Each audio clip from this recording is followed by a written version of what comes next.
Hey guys, JP here with another very nice mixing trick for you. This one involves crossovers, mid-side processing. Um, that's actually not mixing, it's mastering. Sorry.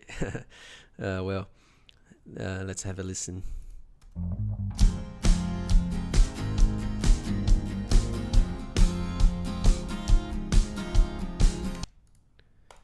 Okay, now the mastering.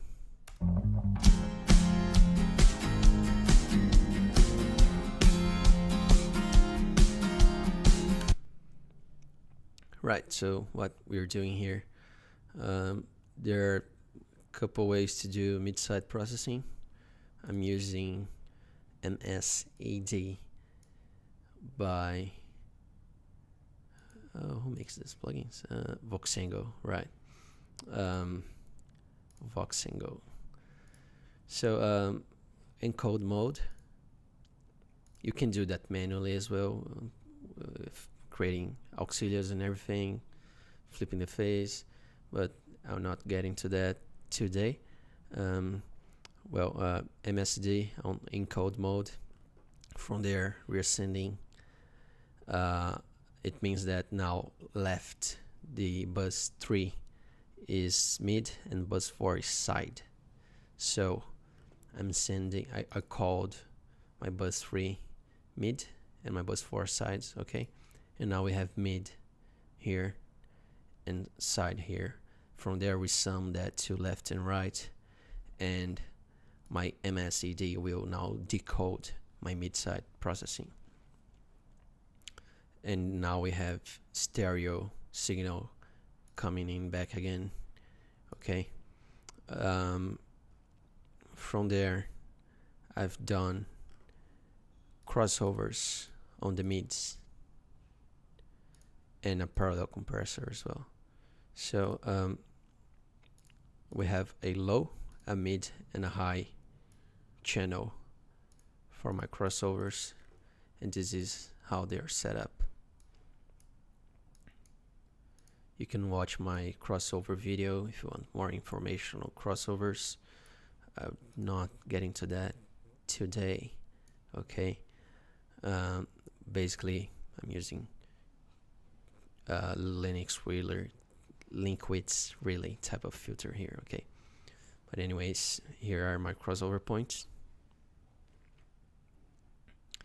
And from there, I have control over anything under 230 here, which is my low channel.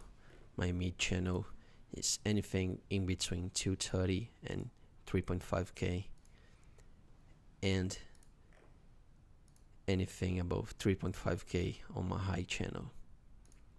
From there, I like to compress the mids in a way that they sound punchier, so usually fairly slow attack and fast release. Okay, this is a variable compressor. It's got a slow attack by nature. Okay, it's very nice compressor.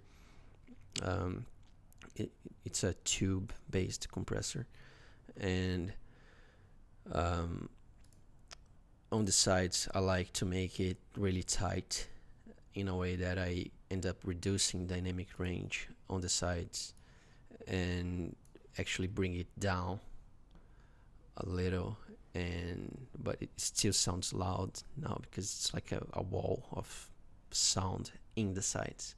Okay, that means I got a clear stereo image, a wide mix, without actually consuming too much dynamic range in the sides of the mix, mainly in the mid. Okay, where we have kick and snare and bass and all the punch instruments that I want. In the crossover points here, I'm doing a parallel compression on the mid.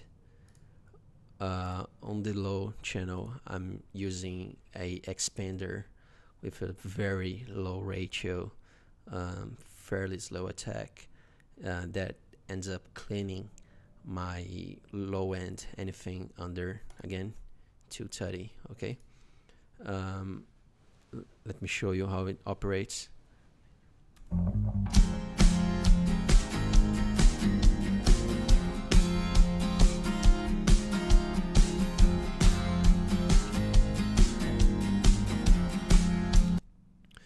So ends up really cleaning the track. It's not an equalizer. It's you could call that a dynamic equalizer in a way, but still not it. It's not like changing a EQ settings, like a shelf under 230. It's not like that. It's more like a multi-band compressor or dynamic EQ per se. But in this case, we're expanding. So whenever the kick hits, it opens the expansion. Okay, and that way we can actually remove some low end and get it back when the actual low instruments come in place. All right, from there, our mid section, I love this one, Putek mid-range equalizer. Bring some, I call that the punch frequency. Okay, it's punch frequency to me. And well, on the high section, where anything above 3.5K, I'm actually using a distortion. So I'm distorting and de-essing the high section. Okay, have a look at it.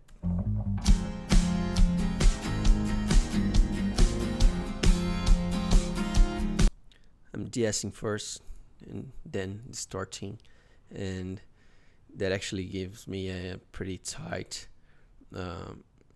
high frequency spectrum, and then I bring it back to match the amount of top end that I want in the master.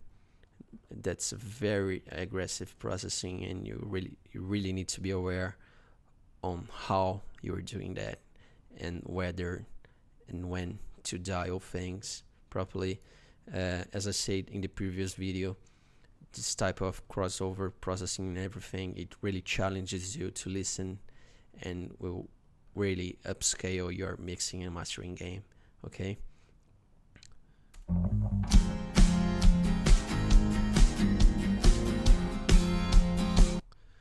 That way I'm starting to make my masters sound, my mix sound louder, without just chucking a limiter or compressing a lot, without losing that dynamic range, that punch that I want. Okay.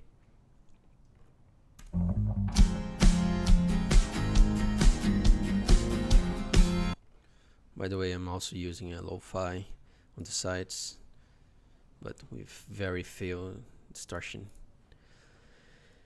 Yeah, on the left and right channels, the sum, the decode on section on the mid-side processing, where we get back to left and right channels, we're running a master bus compressor SSL in multi-mono mode. That means the detector on the compressor is different for each channel, left and right. So let's say the drummer hits a tone floor that's sitting in the right track, the compressor will only act on the right track and leave the left track open. Okay, that's really good if you want to have a natural balance over your stereo image. Okay, if you go multi-channel, you're not gonna have that unless the plugin allows you to do so. All right, now this one is one of my favorite compressors. It's very versatile, and it's from SSL native. The guys from SSL itself make these plugins, and I just love it. It's perfect. Some parallel compression happening here with a little bit of distortion as well. Mix, it's around 22%, and then we get to the limiter. Okay, so yeah, crossovers really gives you a lot of freedom to process your mix or master however you want. Mid-side processing is my go-to technique for mastering. Realistically, I don't really mind doing much stuff on the left and right channels.